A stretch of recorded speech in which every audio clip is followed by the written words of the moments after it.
Bonjour à toutes et à tous, bienvenue dans cette nouvelle vidéo concernant l'anatomie du rachis. Aujourd'hui, je vais vous parler des vertèbres lombaires. Elles sont au nombre de 5 et s'inscrivent dans une courbure à concavité postérieure. Le corps vertébral est plus volumineux que celui des vertèbres thoraciques. On le qualifie de réniforme à île postérieure et à grand axe transversal. La circonférence du corps est oblique en bas et vers la périphérie. Ainsi, la face inférieure est plus étendue que la face supérieure. Les pédicules sont quadrilatères, très épais et presque sagittaux. Ils vont s'implanter sur la moitié supérieure de l'arête postérolatérale du corps.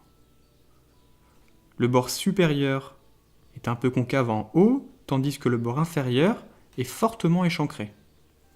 Les lames, quant à elles, sont quadrilatères, très épaisses, très courtes et plus hautes que larges. Elles sont obliques en arrière, en dedans et en bas.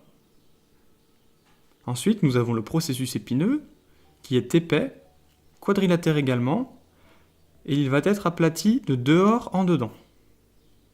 Il se porte presque horizontalement en arrière. Le bord postérieur est épais et mousse. Ensuite, nous avons les processus transverses. Donc ils vont s'implanter à l'union du pédicule et du processus articulaire supérieur. Ils se portent en dehors et légèrement en arrière et en haut. Ils sont aplatis d'avant en arrière, ils sont plutôt longs et étroits. Ils présentent à leur face postérieure et près de la base le processus accessoire. Ensuite, nous allons parler des processus articulaires. Donc ils sont situés à l'union des pédicules et des lames. Les processus articulaires supérieurs sont aplatis transversalement et leur face interne présente une surface articulaire concave qui va regarder en dedans et un peu en arrière. La face externe porte près de son angle postéro-supérieur le processus mammillaire. Les processus articulaires inférieurs sont conformés en segments de cylindre. La face externe porte une surface articulaire externe qui regarde en dehors et légèrement en avant. Le foramen vertébral des vertèbres lombaires va représenter un triangle équilatéral. Il ne contient la moelle épinière que jusqu'à L2.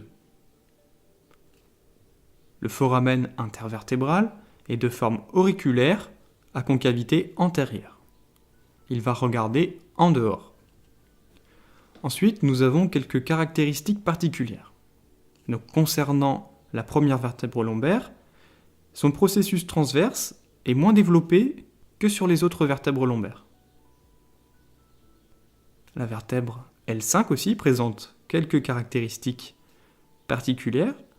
Donc, le corps vertébral est plus haut en avant qu'en arrière.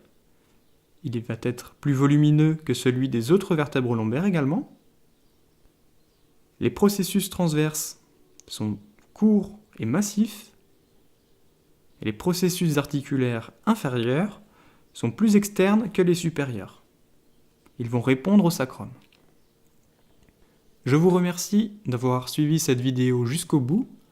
Si celle-ci vous a plu, n'hésitez pas à vous abonner, à mettre un petit pouce bleu et à partager la vidéo. Je vous dis à très vite dans une prochaine vidéo.